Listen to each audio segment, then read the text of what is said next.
ئامادەبوانی بەڕێز سەلامی خوای گەورەتان لەسەر بێت. خۆشحاڵین لەم دیدارەدا بە دیدارتان شاد دەبین. بەسەرەتا دەمانەوێت دەستخۆشی زۆرمان ئاراستەی دەستگای ڕۆشنبیری نووری حکمە بکەین بەڕێز مامۆستا سەربەست کە ئەمری قای بۆ سازاندین و توانیمان لە ڕێگای ئەوە بە دیداریەوە شاد بین. خوای پەروەردگار نمونەیان زیاد کات و خوای گەورە هەوڵ و کۆش و ماندووبوونەکانی بۆ بخاتە تای تەراز و چاکەکانی لە ڕۆژی قیامەت. خوای گەورە پاداشتی ئێوەش بداتەوە کە ئامادەیتان هەیە لەم کاتەدا دەربارەی بابەتێک گەنجی دامەزراو لە بەرامبەر گومانەکانی سەردەمدا. گومانی تێدا نیە برایانی بەڕێز خوشکانی خۆشەویست کە ئینسان سەردار و سەروەر و گەورەی بوونەوەرە. خوای پەروەردگار ئەرکێکی زۆر گەورەی بە ئینسان سپاردووە کە ویش ئەرکی خلافەیە بۆی بتوانێت سەرزەوی ئاوەدان کاتەوە و بۆ ئەو مەبەستەش پێویستی بەوەیە بەردەوام ڕەبت و عیلاقەی خۆی لەگەڵ دروستکەرەکەی کە خالقەکەیەتی بەردەوام بێت. هەر کاتێک دابڕا ئەو پەیوەندی و عیلاقەیە نەما ئەو ئینسانە ئینحراف دەکات. وەیە پێویستی بە پەیوەندی و عیلاقەیەکی بەردەوام هەیە. بۆیە دوژمنانی ئیسلام بە سەرکردایەتی ئیبلیس لە هەوڵی بەردەوامدان بۆی ئەم ئینسانە ئینحراف پێ بکەن لەو ڕاستە شەقامی کە گرتوویەتی ئەو پەیوەندی و عیلاقەی کە لەگەڵ خوای خۆی هەیەی ئەو پەیوەندی و عیلاقەیە نەمێنێ. ئەوە تا شەیطان چی دەڵێ وەکو خوای پەروەردگار لە قورئاندا باز دەکا دەفەرمێت لەئوغویەنەهم ئەجمەعین، هەر هەمویان ئیغوا دەکەن. ئیغوا یعنی لە ڕاستەڕێ لایەن دەدەم، ئینحرافیان پێ دەکەم، بەلاڕێیاندا دەبەم. و ئەوانە هەردەم ویستویانە یوریدونە لیوطفئوا نور الله، هەردەم دەیانەوێت ڕۆشنایی دینی خوا لەسەر زەوی بکوژێننەوە. یوریدون یعنی بەردەوامە للاستیمرار، هەردەم ویستویانە و دەیانەوێت ئەم دینە بکوژێتەوە. بەچی؟ ناڵن دینمان ناوێت، ناڵە دین بە کەڵک نایە،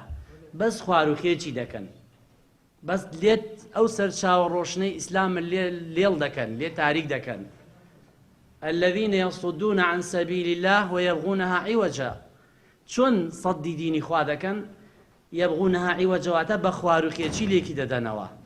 دێن هەزار و یەک گومانت بۆ دروست دەکەن. بۆیە ئەوانە چۆن مسلمانان بەلاڕێدا دەبن؟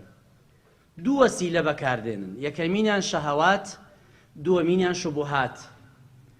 زانان دەڵێن شەهوە ئاڕاستەی جەستەی مرۆڤ دەکرێت، واتە بۆ جەستەیەتی بۆ لانە مادیەکەیەتی، بەس شوبهە ئاڕاستەی فکری دەکرێت، لانە ڕۆحیەکەی دەکرێت.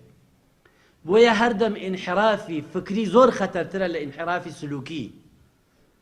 زانان دەفەرمون التصرف من التصور، هەردەم هەڵسوکەوت بەرهەمی تێڕوانینە. ئەگەر کەسەکە تێڕوانینی هەڵە بوو بە تەئکید هەڵسوکەوتەکانیشی هەڵە دەبێت. بۆ یەوان ئیش دەکەن لەسەر ئەوەی تەسەووری ئێمە تێکدەن، گومانمان بۆ دروستکەن، ئەم سەرچاوە پاک و جوانەمان لێڵکەن. بۆیە ئەمانە ئیشیان ئەوەیە کە کاری سەرێکیان لەسەر ئەوەیە کە ئینحرافمان پێ بکەن.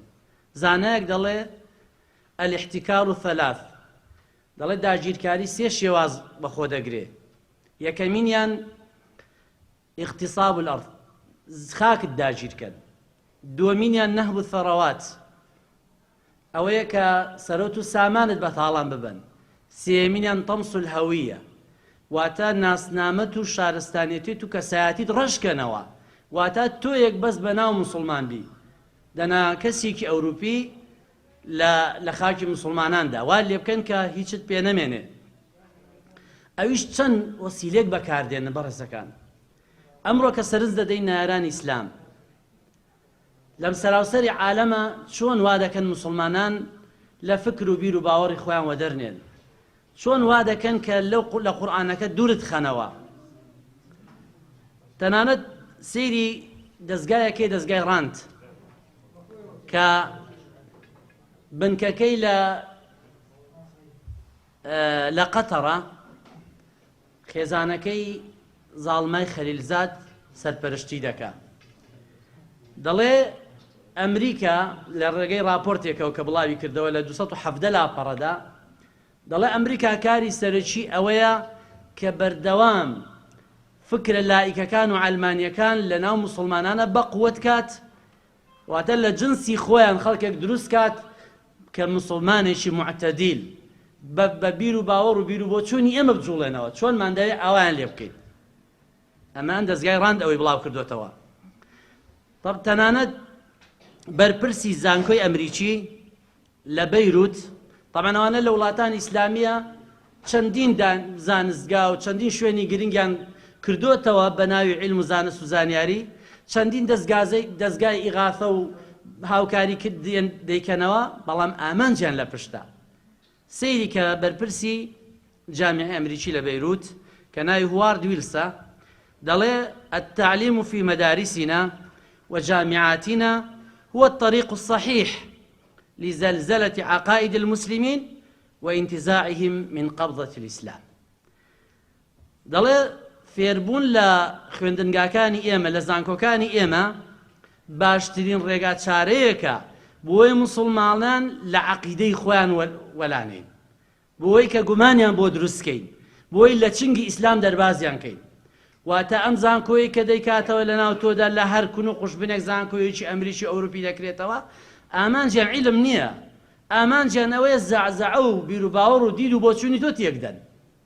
ئەمە لە کتێبێکە بە ناوی الزەحف إلى مەکە لاپەڕە 79 تەنانەت لە هەمان کتێبا دەڵێ لقد وصل فعلا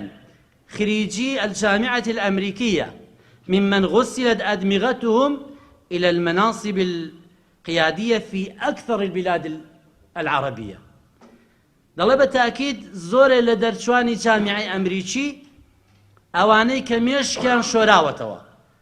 گەیشتونە پلەی باڵا و سەرکردەی زۆرە لە وڵاتە ئیسلامیەکان لەوانن ئەوانە بە مێشکیان شۆرا بێتەوە ئەو جا دێن لە ناو تۆدا بڵاوی دەکەنەوە ئەو جا ئیشی خوانی لەسەر دەکەن ئەوان چۆن گومان بۆ دروست دەکەن دێن سەرەتا گومان لە خوا دروست دەکەن خوا هەیە ئایا شتێ نێتە بەرهەستەکان تۆ باوەڕت پێی هەیە ئەفی الله شەک فاطر السماوات والأرض تەنانەت خوای پەروەردگار دەفەرمێ ئێوە گومانتان هەیە لە دروستکەری ئاسمانەکان و زەوی تەنانە شێخی رازی فەخرەدین رازی کە یەکێک لە گەورە زانانی بواری کەلام بواری فەلسەفە ڕۆژێ لە نەیسابوور خەڵکی لێکۆ ببووە بەڵگەی دێنانەوە لە سەربوونی خوا ئافرەتێکی پیرەژنێک لە دوورەوتی ئەمە چیەم پیاوە خەڵکە قەرەباڵغی لەسەر کردو لێی کۆبوونەوە تیانەمە شێخی رازیە پیاوێکی زۆر گەورەیە تەنانەت 1000 بەڵگەی هێناوەتەوە لەسەر بوونی خوا بەڵگەی علمی 1000 بەڵگەی هێناوەتەوە لەسەر بوونی خوا ئەم ئافرەتەش وتی لەو لەم یەکن فی قەلبه ئەلف شەک تی ئەگەر لە ناو دڵیدا 1000 گومان نەبێ لەم محتاجە ئەن یەتی بئەلف دەلیل عەلی وجود الله هیچ پێویستی بەوە نەدەکرد 1000 بەڵگە بێنێتەوە لەسەر بوونی خوا واتە 1000 گومانی هەیە لەسەر بوونی خوا بۆیە دەچی 1000 بەڵگەی علمی دێنێتەوە لەسەر بوونی خوا بۆیە بە شێخی رازیان وتیانەوە پیرەژنەوە دەڵێ ئەوکتی اللهم إني أسألك عقيدة كعقائد عجائز نەیسابوور خوایە من داوای عەقیدەیەک لێ دەکەم بیر و باوەڕێک کەوەکو بیر و باوەڕەکانی پیرەژنەکانی نەیسابوور بێت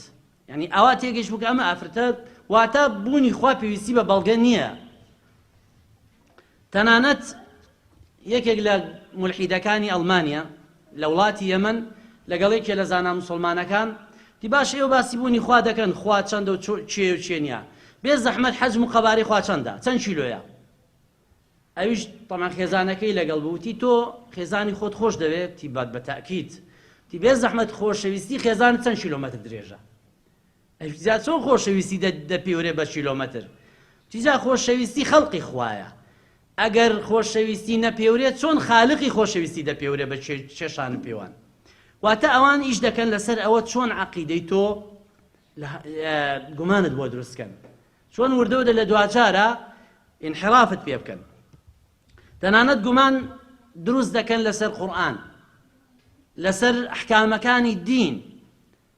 ئەم قورئانە نەخێنەوە کەلام تەنها قسەی پێغەمبەرە عەلەیهی سەڵات وەسەلام خۆی دایهێناوە ئەمە لە کۆمەڵە عالمەکانی سەردەمی خۆی وەریگرتووە تەنانەت لەو دەقانەی بات بەتایبەت بوارە غەیبیەکان دەربارەی جن باشە چۆن جن توانای ئەوەی هەیە ئەوا بکا و لە ماوەیەکی کەما بتوانێت باسی کە باسی ئیسرا و میعراجمان بۆ دەکا باشە چۆن عەقڵ دەیگرێت لە ماوەیەکی ئەوا کەما بچێتە 7 تەبەقاتی ئاسمان و هەواتە شتێکە عەقڵ نەیگرێت ئێمە نابێ وەری بگرین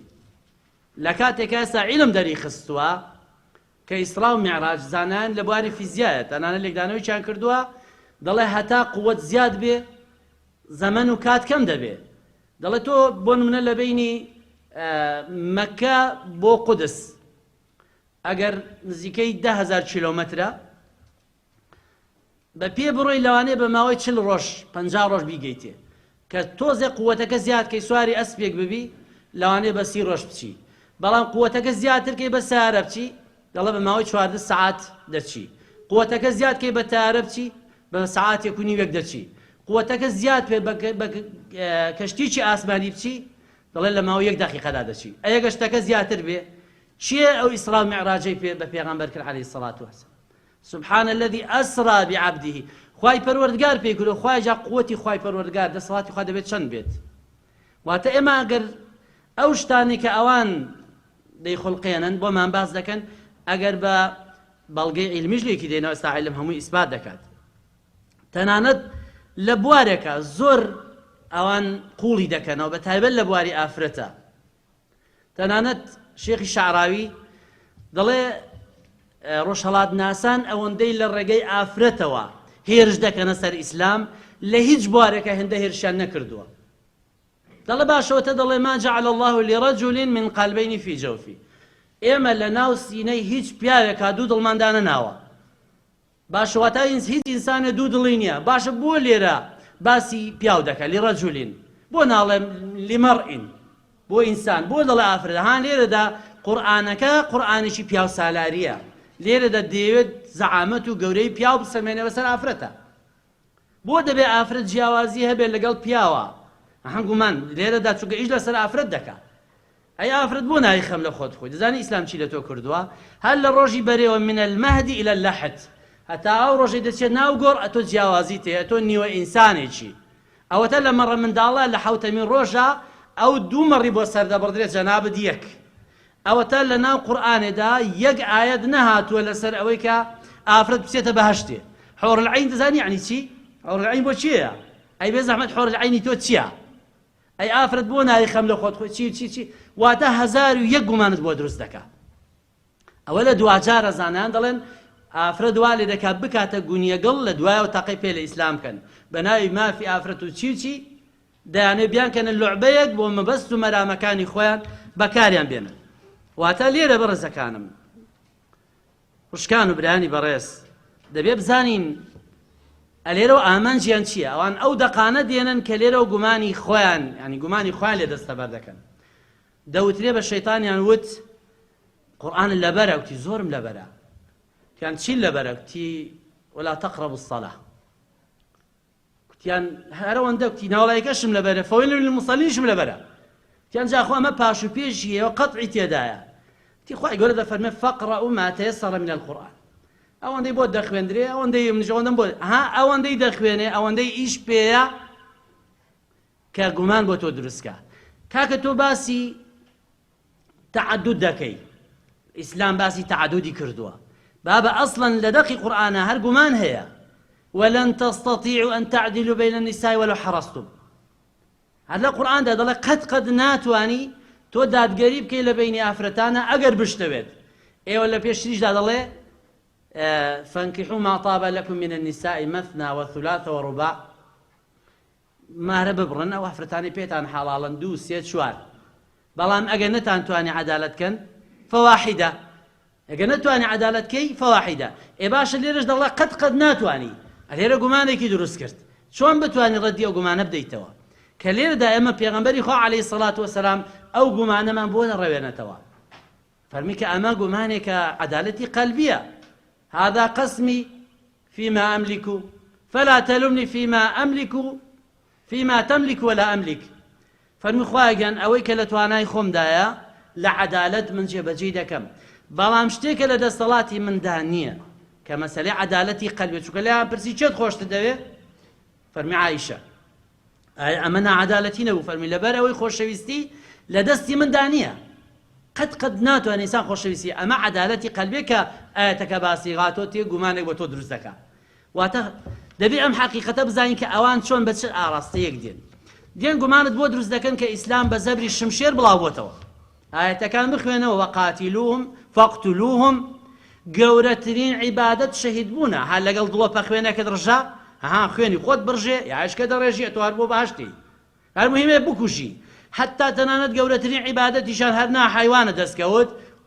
زای لە کاتی وەرزی سەربڕینی چەندە حیواناتەن سەردەبڕن ئیسلام تینووی خوێنە بە زەبری شمشێر و ئاگر و ئاسن هاتوۆتە سەر حکم هاتووە ئەوە لە مێشکی تەنانەت لە ناو مسلمانانیشە جاری وایە ئەم دید و فکرە بڵاو دەبێتەوە کۆمەڵێک نموذەجی ناشیرن دێنن لە شێوەی داعش و لە شێوەی چێوچێ بەسەر چاوی ئێمە کە لە جامیعەکانی خۆیان و لە ناو بنکە و بارەگاکانی خۆیانە دروستیان دەکەن و لەسەر ئێمەی دەکەن بە ماڵ